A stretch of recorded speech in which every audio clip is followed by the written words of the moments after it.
नमस्कार। मेरा नाम है डॉक्टर जितेंद्र मिश्रा।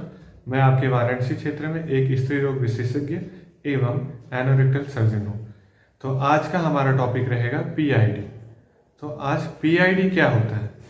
पीआईडी का अर्थ होता है पेल्विक इन्फ्लेमेटरी डिजीज, अर्थात आपके लोअर एब्डोमिनल रीजन के जितने भी ऑर्गन्स हैं उनमें किसी प्रकार का इन्फ्लेमेशंस होना, ये किसी प्रकार के इन्फेक्शन के कारण।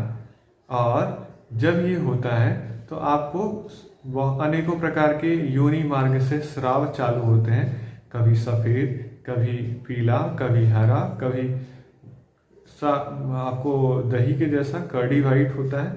तो इस प्रकार के अनेकों प्रकार के दुर्गंधित ऐसे स्राव निकलते हैं और कभी कभी खुजली वगैरह भी होते हैं। तो आज इस पीआईडी के ऊपर हम विशेष करके चर्चा करेंगे।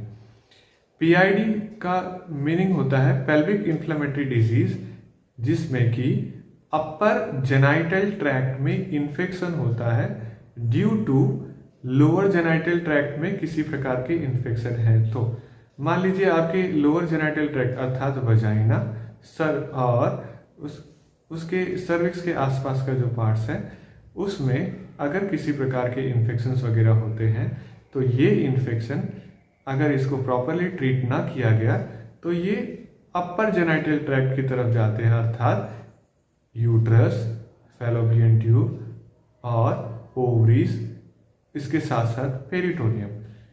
तो आप अगर समय रहते हुए प्रॉपरली अगर ट्रीटमेंट करते हैं वजाइना और सर्विक्स के आसपास के एरिया में जो भी इन्फेक्शंस वगैरह हैं उसको अगर आप प्रॉपरली ट्रीट करवाते हैं तो ये अपर जेनाइटल ट्रैक्ट तक ये इन्फेक्शन नहीं पहुंचता और पीआईडी की आप शिकार नहीं होते। तो हम चर्चा करेंगे पीआईडी और डिटेल में कि क्या कारण है इस पीआईडी के।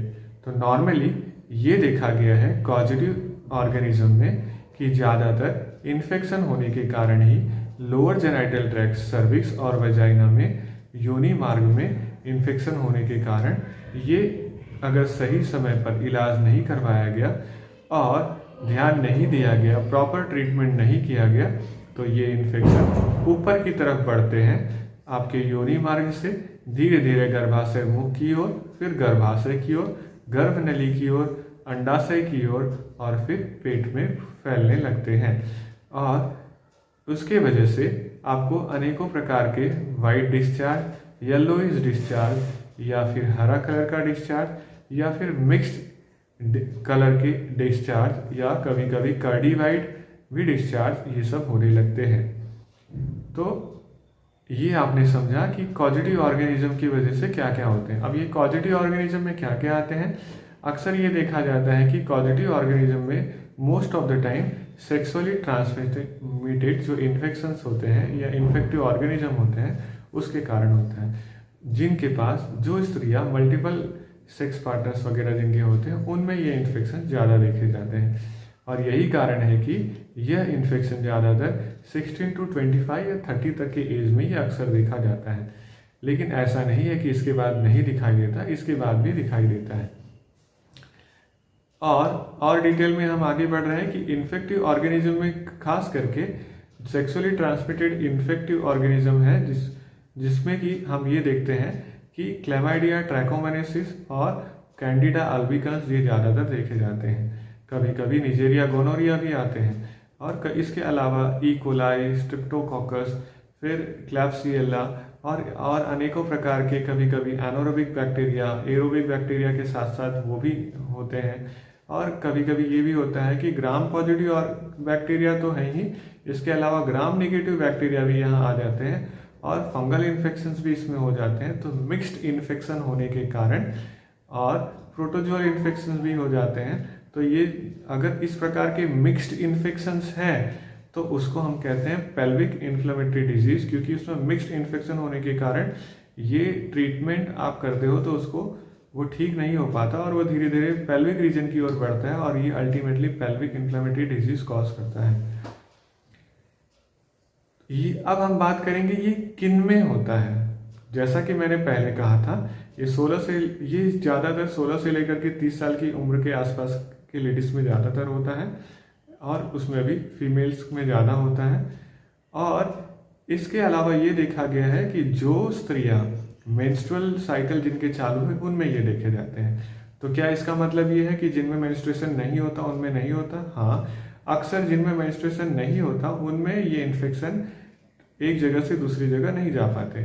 तो इसका मतलब है कि मेंसेस के पहले अर्थात प्री मेनार्ज और मेंसेस के बाद पोस्ट मेनोपॉजल पीरियड में ये इन्फेक्शन नहीं ज़्यादातर देखे जाते हैं। और जिनमें डायबिटीज़ वगैरह होता है उनमें भी ये इन्फेक्शन देखे जाते हैं। जिनमें मैलिग्नेंसीज वगैरह होते हैं तो वो चाहे तो वो मेनोपॉजल पीरियड के आसपास का एज हो या फिर प्री मेनार्ज में हो, तो उनमें भी ये इन्फेक्शन देखने के लिए मिलते हैं। तो आज ये हमने जाना कि किन लोगों को ज़्यादातर ये इन्फेक्शंस होते हैं। अब आगे हम बात करते हैं कि ऐसे क्या सिम्टम्स दिखाई देते हैं जो एक स्त्री महसूस करती है। तो ज़्यादातर जिनमें पीआईडी होते हैं उनमें लोअर पेन इन एब्डोमेन होता है, डिस्पैरियूनिया अर्थात सेक्स या फिर संभोग के टाइम पे उनमें पेन होता है, इंटरमेंस्ट्रुएशन होता है, उनमें खास करके जो मेंस्ट्रुअल पीरियड आते हैं वो जैसे महीना उनका बीत रहा है लेकिन वो एक महीने में 2 बार हो रहा है या फिर हैवी ब्लीडिंग्स हो रही हैं, इस प्रकार के लक्षण उसमें देखे जाते हैं।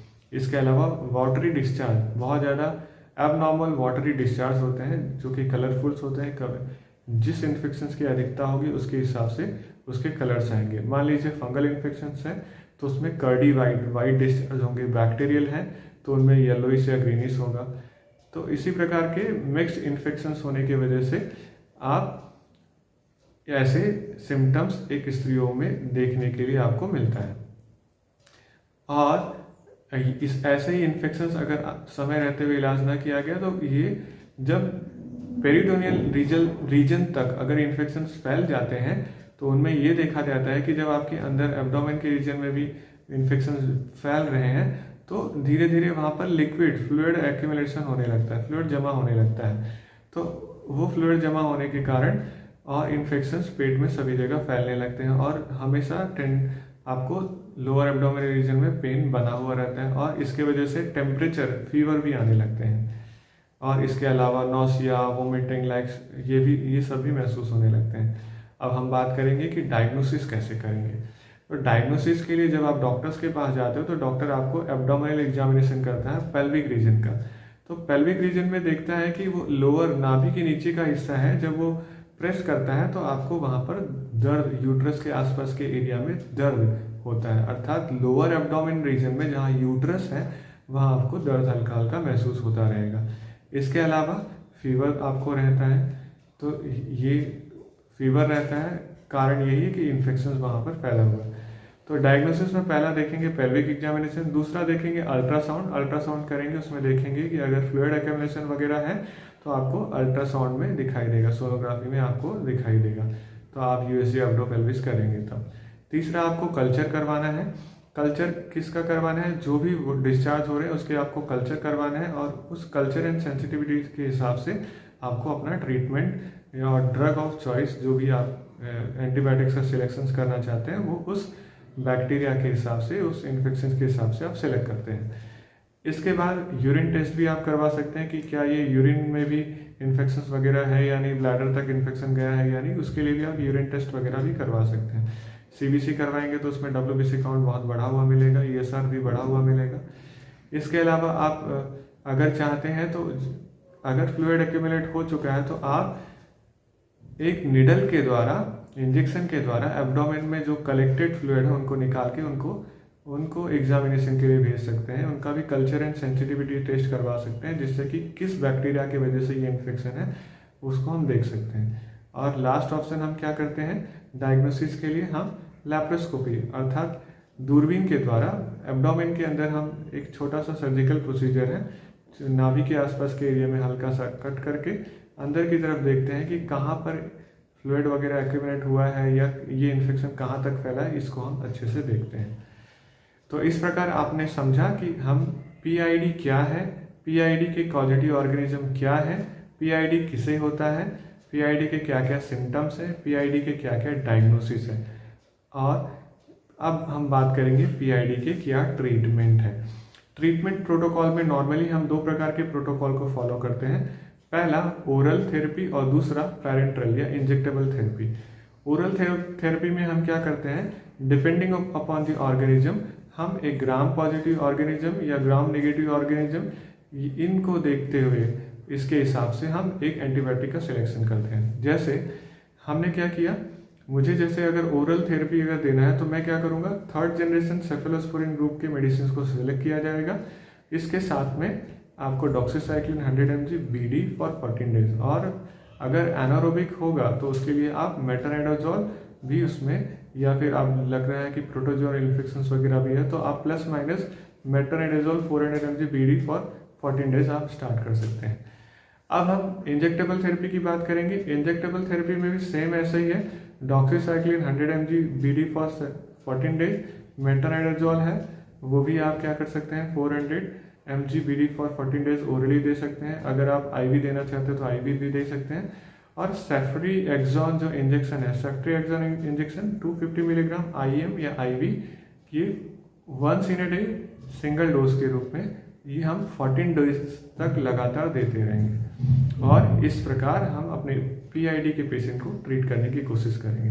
तो आज का लेक्चर कैसा लगा? अगर अच्छा लगा तो इसको लाइक करिए, शेयर करिए, सब्सक्राइब करिए, और ऐसे आने वाले समय में अनेकों लेक्चर्स को आप सुनते रहिए।